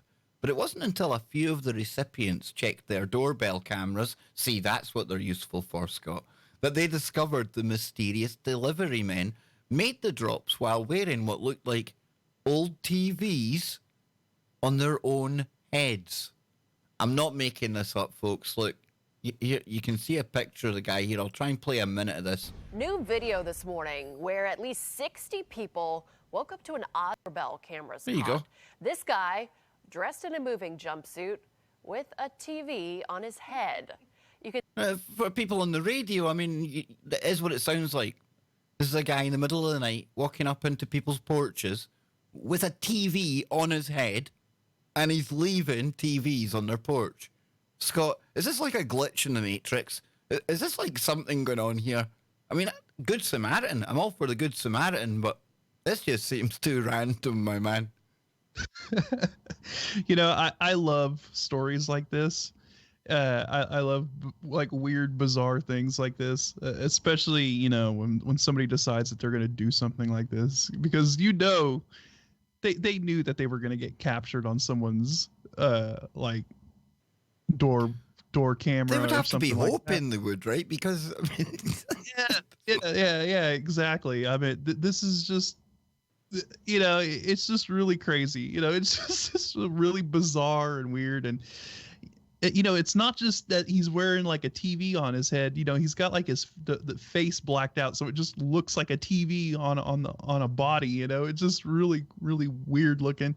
But I don't know. I mean, I don't know what the point of it was. Was there even meant to be a point? And like I said, I think maybe this guy, or maybe it could have been a group of people, decided they were just going to go around and do this and then see if they ended up making the news or something. Or obviously it worked, but I don't know. Bizarre. It kind of reminds me of like the old Max Headrom stuff from the 80s. Dude, that is exactly the first thing I thought of as well. And then I thought, this has to be some kind of like satire website, something like that. But then I started looking around, and no, this was like a bona fide story. And for people there who think I might have been not paying attention and on my phone and things, it was Shaun who was on the first hour. He had emailed me there, so I didn't want to leave Shaun waiting. And yeah, let's just take a little look at this in a bit more detail, shall we? Before we find other weird news to get into. It says Henrico Police Lieutenant Matt Pecca told WTVR TV that more than 50 TVs were left at homes throughout the neighborhood by more than one person wearing a mask resembling a television. So there was a team of these devils, man. Yes, it was a group of them. Oh, this is awesome. This is like what do you think? An alphabet agency? TV group? Alphabet? Come on, dude. Come on. I know. It wasn't one of my better ones. It says, we determined there was no credible threat to residents. How long did it take you to figure that out? Do you know what I mean? And that this was strictly an inconvenience. It was unique. I was waiting for him to say this is typically Russian. No, wouldn't surprise me if they blamed Russia. So it says, adding that police were able to round up the TVs in just over an hour on Sunday. the country plans to, or the county plans to recycle them. It makes it sound like these TVs escaped from like an old TV home, you know? Yeah. Why are they? Why are the authorities rushing around rounding up the televisions, dude? I would be like stoked if somebody dropped off like an old vintage television. I'd be like, yes, I can hook up my old Sega to it and get the vintage experience. You know? Do you think there's obviously far too much time on the police's hands in Henrico County in Virginia, I think, Scott? It sounds like they don't get very much action down in Enrico, Virginia. Sort of the You know what's the happened, television. right? There's a bunch of dudes sitting having a good smoke somewhere, right? They're like, how the hell do we liven this place up, man? Yes. See, this. What I was about to say is that this sounds like something I would think of. Yeah. To tell you the truth, This is a stoned person's doing. I am going to be YouTube detective. I will be the Facebook forensics expert here. This dude, when you find him, is going to have high traces of marijuana. In fact, all of them are. Yep. Big time. Yes. Yeah. I guess we can give this little tip to the Enrico police over there in Virginia. Do you think they'll have like maybe there's a reward, dude? Maybe there's like some kind of reward for us if we get this right. If you happen to come across the biggest pothead in Enrico County, you might want to question him about the TVs left on porches. Maybe there's a connection. I'm telling you, man. I'm sure. Scott's on it. Sherlock Lopez over there. Says here, the general sentiment among residents who were gifted with the old box sets seems to be that nighttime deliveries were part of the prank, especially considering the same thing happened in nearby Glen Allen neighborhood last August. Hang on, this is like an annual thing? Oh, now that story just really got interesting. They come out once a year. It's like the TV fairies, man. That's awesome. Maybe That's the TV they wear, maybe that's like a time traveling device. We should check Apex TV on YouTube, because any bona fides with any time traveler, they're going to turn up on Apex TV, right? Yes. Maybe they're. Oh, my cynicism shining through. Look, let's dig deeper, Scott. Quote, everyone started coming out of their houses, walking around the neighborhood, looking at the TVs on their doorstep. This is sounding like an episode of the Twilight Zone right here, dude. Middle of the night, everyone in their gym jams, walking about the invasion of the TVs. Well, look at it. It says here, it was very Twilight Zone. No shit. It truly sounds it. Says he wants to be known as the TV Santa Claus. I don't know. How can you say that then? Did you speak to the dude? Don't just assume his name. This is like a new superhero. You can't just give him a name. You know what I mean? People not know how this works. So it says here, Jean's husband, Jim's Brooksbank, added, I can't think of any technology or political point that would be valid here. It's just a senseless prank. A political point? How long did it take you to work that out? I wonder if this was the Clintons that done this. Do you think it was that Trump? Is QAnon delivering free TVs now, Scott? Was it a Q on his head or was it a TV? Be specific now. Remember, disinformation's necessary here, Scott. You know what? I'm going to start calling these guys the cathode crew. I like it, dude. The cathode crew. I like it, man. That's a weird one, though, right? It is. It's bizarre, but I love it. I like it. I like harmless pranks like this that make people go WTF. Yeah, you know? out of place stories. It's like out of place artifacts, things like that. It's just weird. It's just something not right with a dude wandering about, or multiple dudes. Hi, look at me, assigning gender, like a dinosaur that I am. Just individuals with televisions on their head. Maybe they are TVs. Yeah, TV heads. Yeah, I'm sure they identify as televisions. So if we have to accept vampires in our midst, literally, I'm sure inanimate objects is something people can identify as well, right? Yeah.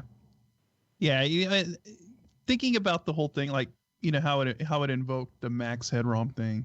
Did you ever see the Max Headrom hack that happened back in the 80s in Chicago? No, I'm there was I'm far head-rom- too young for that, Scott. I don't remember it. So, like, Max Headroom was a character in the 80s, and I'm sure you remember Max Oh, Headroom. yeah. But there was a guy in Chicago who hacked the TV station signal there, and he was wearing a Max Headroom mask, and he had this crazy thing going on and was doing all these bizarre, weird things on the television, and they never figured out who he was. They never figured out who the guy was that hacked the TV signal, and he's basically kind of like a legend now, especially in the old school kind of like hacker community or whatever, because he kind of like brute forced the signal. He had to have direct line of sight to the Sears Tower where the television transmitter was. Got a little bit of breaking news here, Scotty. A little bit of breaking news. This happens from time to time when we're on the Kev Baker show. Usually happens when you're around, you jinx. And it's right up Scott's street because breaking news, California earthquake. Powerful 5.0 quake strikes. We'll see what it says. It'll probably just be an initial report. So California has been rocked by a powerful earthquake which struck on Thursday afternoon, believed to hit around 15 miles from Ridgecrest. The 5.0 magnitude quake struck around 1:49 local time, and that's a couple of hours ago now, 9:49 here in the UK, with tremors felt miles away. The strong quake is believed to have been felt as far away as downtown Las Vegas. So it says, according to the Los Angeles Times, an average of 5 earthquakes of this magnitude occur in California and Nevada every year. And in the last 10 days, there have been 17 earthquakes of magnitude 3.0 or higher. The depth was 1.5 miles. So that's quite shallow, Scott. Yep. Yeah. So that's probably why it was felt, the shallower the quake, the more you feel it on the surface. So it doesn't have to be a very high magnitude earthquake to cause a lot of shaking. So, yeah, was it Ridgecrest? Isn't that where the 7.0 happened? Just, what was it, about a month or two ago? Wasn't it last month or the month before that the 7.0 hit? I can't remember off the top of my head, Scott. I mean, I remember the earthquake, but I can't remember the location. Wasn't it Nevada? Wasn't it like China Lake? That's in California, though. So I think it was the same area. I think it was that Ridgecrest area. So yeah, I mean, this could still be related to all of that earthquake activity that has been occurring in that area. Whatever fault line or seismic zone that the 7.0 occurred on, this could still be considered possibly like an aftershock situation from that. But that's if this is the same area. Ridgecrest sounds really familiar. I believe this is the same area. So there's definitely a lot of increased activity going on in this area of California. Well, here it is here, Scott. I don't know if you can see this. I'll share screens quickly so you can see it as well. Here it is here. This area of California. Is that where you're thinking? Yeah, I'm thinking that's the same. Looks roughly the same, doesn't it?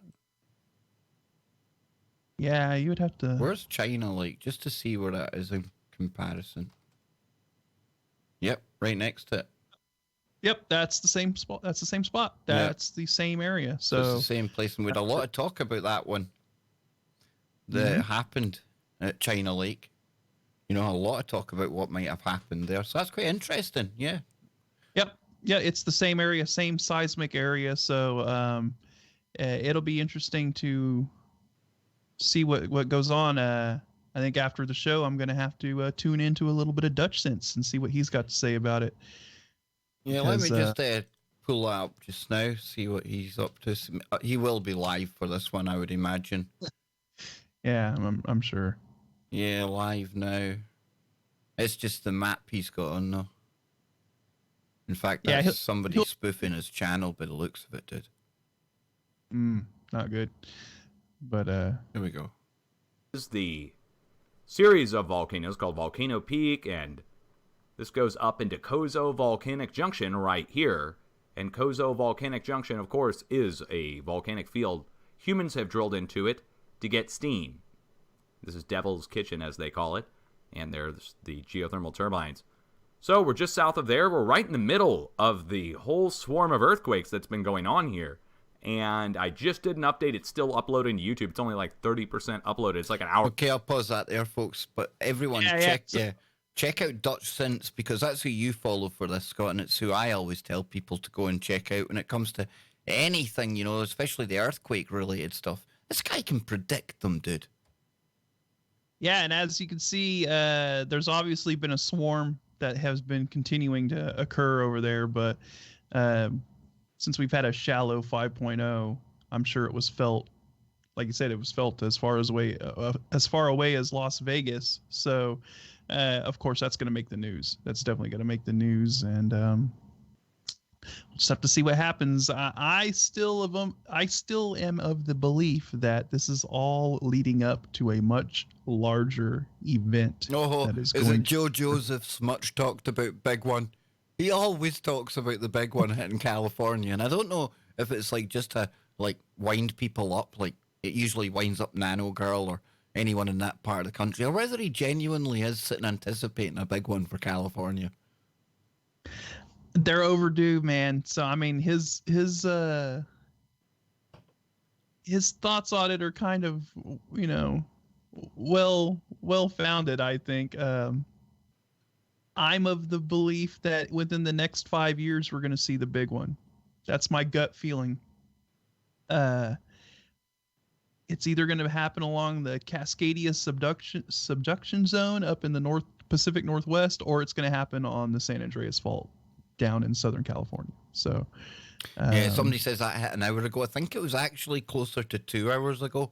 But when you actually read the story there, the UK time, it was like 9:48 or something. So about 2 hours ago. And obviously, fingers crossed, there's been nobody too seriously hurt in this kind of thing. What's it like down? I mean, you're not in California, I get that, Scott, but is it overly populated, do you think? Or is it quite kind of barren land by the looks of what Dutch was looking at, right? Yeah, California is a big state. A lot of people, when they think California, they think of Los Angeles and San Francisco, and they think of the big cities, but California is like the second largest state in the country, I believe, if not, it's California and Texas are like the two biggest states, besides Alaska, but I'm talking about the lower 48. Yeah, but there's a lot of area of California that is just doesn't have very highly it's very sparsely populated. And as you saw in the video there, Dutch was just showing basically mountainous terrain and old volcanoes and forest area. And so, as you can see right there, right by Ridgequest is the Sequoia National Forest. You look at it, Scott, it's actually sandwiched by Death Valley National Park as well, Yeah, we're talking about vast swaths of just land where people go missing. Yes, land where people go missing. See, on that kind of note, Scott, I mean, we've only got a couple of minutes left, but I'm going to have to dig into this, right? Because Whistles, the other day on Facebook, had mentioned something about the amount of young men that had been going missing in Glasgow. And I must admit, at the time, I didn't make anything of it.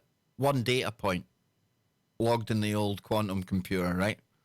Thought I'd forgot about it. Then I'm round at the shop today, and we've got this little kind of, don't know how you'd put it, like a local publication. They call it The Digger. It's like, they cover court cases, they cover like local crime, stuff like that. And on the front of that, they're talking about this unusual amount of people, young men, that are falling into the River Clyde. Or at least it's been alleged that they're either falling in or jumping in. So I think we might have a missing 411 situation in Glasgow. Ooh. Yeah, and Very interesting.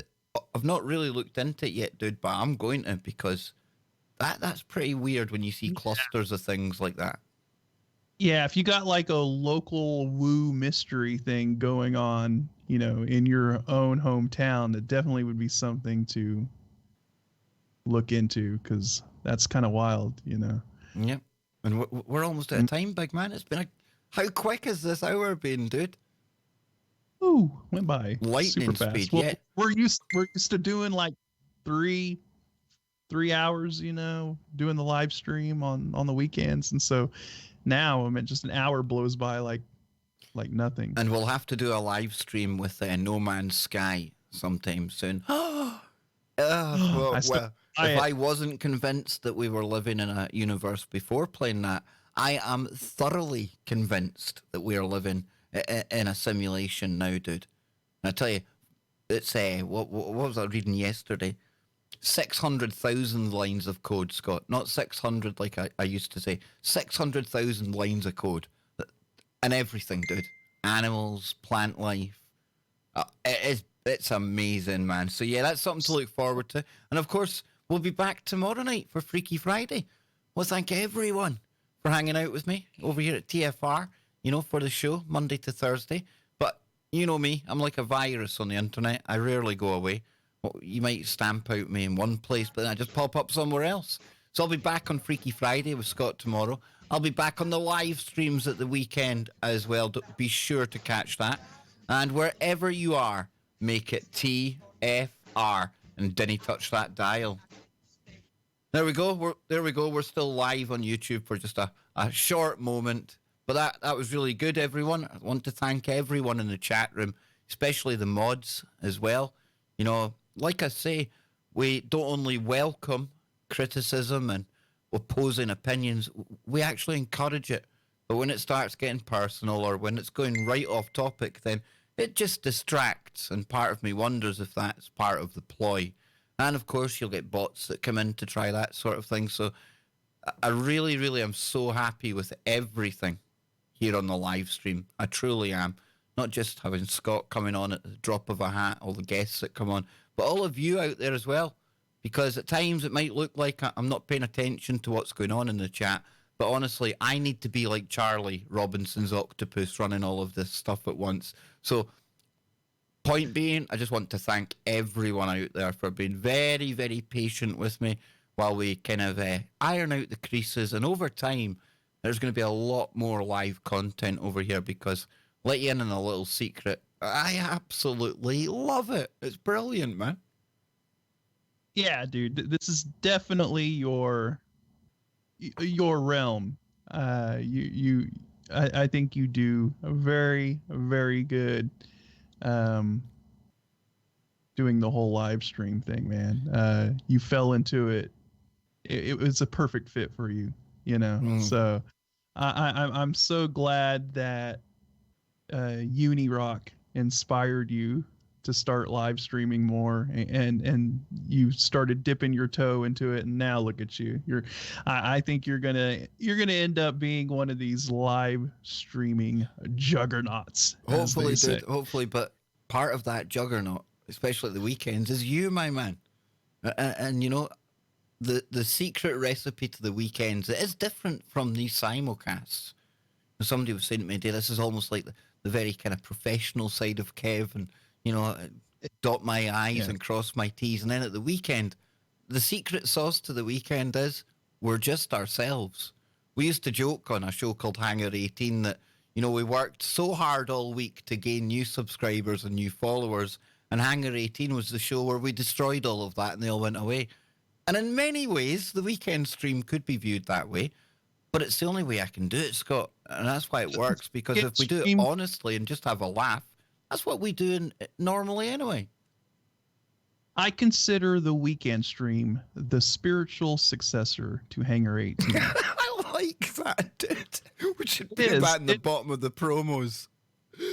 Yeah, it is. It truly is. It has that spirit to it. And remember, we always discussed about we always had discussions about, bringing back Hangar 18 and if we were ever able to kind of do it. And we were throwing about ideas of if it could be done or not and how it would sort of manifest. And I think that's what happened. I think the weekend stream is that manifestation. I think it truly is. Do you know what in the proves spirit? that, Scott? Do you know what proves it?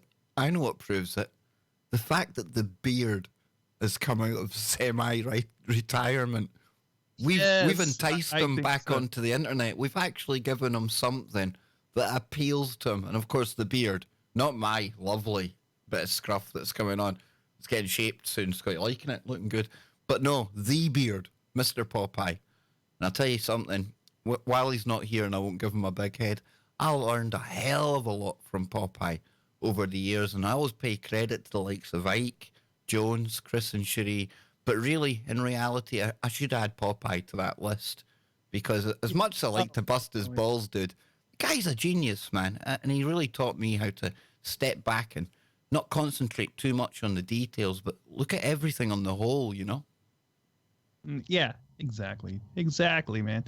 He's the one that sort of told us, hey, you need to do the whole 72-hour wait after a event before you start jumping to conclusions. And very good advice indeed. And another thing, Popeye's the one that got me into doing radio, right? He's the one that convinced me to come on Hangar 18, actually. Speaking of Hangar 18, that was my first Imagine that being your virgin outing, dude. Yeah, my first foray into radio was Hangar 18. And, I never thought I would be doing radio. And I never thought I would ever be doing live streaming. And a little bit of I got to admit something to the audience here. Something you might not know about me, guys, is that I have social anxiety, like big time. And so for me, I would have 5 years ago, I would have never thought that I would be live streaming, in front of hundreds of people. You know what I mean? Just the thought of that would probably have sent me into a panic attack. I have a hard enough time just going into a room full of a bunch of people, so that I think getting into radio first, Popeye convincing me to get into radio first, and then getting comfortable with that made me more comfortable to kind of step outside of my comfort zone and do live streaming and things like that as well. So that's pretty cool, dude. That is pretty cool. Out of anything else that happens on the live stream, I mean, that's something a real world effect. That's well cool, man. Yeah, and it has helped me basically in general be able to, I pretty much in a way have conquered my social anxiety because of doing this. So in a way, this has helped me in my personal life, just doing this stuff and being able to step out of my comfort zone and realize, oh, okay, that's not so bad. I think a lot of social anxiety is the thought of it is worse than the doing of it. Yes, it's the thought and the things racing in your head and running ridiculous scenarios through your mind that are never going to happen, but you kind of overthink everything. And, now I'm just kind of at the point where I'm like, screw it, let's do it. Whatever, I don't That's care. The way to do it, so, man. Tackle it head on. No, yeah. I like that. I didn't really appreciate that myself fully, but no, that's a really, really positive note to take us out on today. It really is. And if it's not tomorrow, we'll definitely be live here on YouTube over the weekend. But again, a big thank you to everyone out there. And before too long, 6 months down the road, Scott, forget hundreds of viewers, because we're going to get into this mode where we rip things apart and we have a laugh. And, Mr. Metaker, he gets all these thousands. We're aiming for that. So let's go big, dude. Let's go for a chat that you can't possibly read, and the mods will just be throwing their wrenches up in the air, and it won't matter what people say, right? Because it goes that fast, you can't read it anyway. Yeah, I was about to say, watch out, Metaker. Watch out. We're Did gonna. you see he got kicked off D Live for a while, and then he got reinstated, dude? I saw you message me about that. Yeah, I don't. It sound like there was some quite bad shenanigans going on in a live stream. I won't get into it here, but anyone out there, check out Tipster News. He covers it. There's a few people covering this. Keemstar, he's probably covering it as well by now. But some really dodgy shenanigans on a live stream. And you know Metaker being Metaker. He doesn't hold back, man. He's as brutal as a brick through a glass window. Do you know what I mean? So, yeah, D Live, they kind of woof. The algo got him. But he got back on. And I seen the YouTube algorithm today actually flagged up 2 robots, see, like robots fighting, robo-wars kind of things, as animal cruelty. So, yeah, the algorithm got that one slightly wrong. Yet, Scott, at the same time, you can see how it's got that wrong, right? Because you're looking at 2 things possibly arguably comparable to the size of a dog or a little animal, and they're going back and forth. It's all just AI, it's all code, it's all pattern recognition, and it's thought to itself, robots, dogs, out of there. I think the YouTube artificial intelligence was extremely upset that its own kind was fighting one another, and it just said no. Maybe that's the first hint that it treats itself as a life form. There you go, man. Yes, it was disturbed that it seen its fellow robots being pit against one another in Mortal Kombat. That's what it is, man. You've sussed it, dude. Well, I'm just going to find some really epic music to take us out, Scott, because you know I've always got epic music. But remember, check out the start of this live stream for all the stuff from Shaun Attwood, and please check him out on YouTube, everyone. I think he's got over 250,000 250,000 subs, something like that. I think he's got 60,000 subs just during his coverage of Epstein and Andrew alone. And when you add on top of that the true crime podcasts, all of his own story, well worth your time to check out. So go and sub to him on YouTube. Remember, check out myself and Scotty tomorrow. We might be here. We'll definitely be on tfrlive.com. And I'll be back at the weekends as well. So until then, take care, God bless, and we are out of here.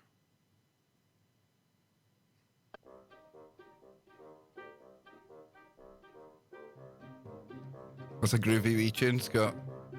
Rocking it.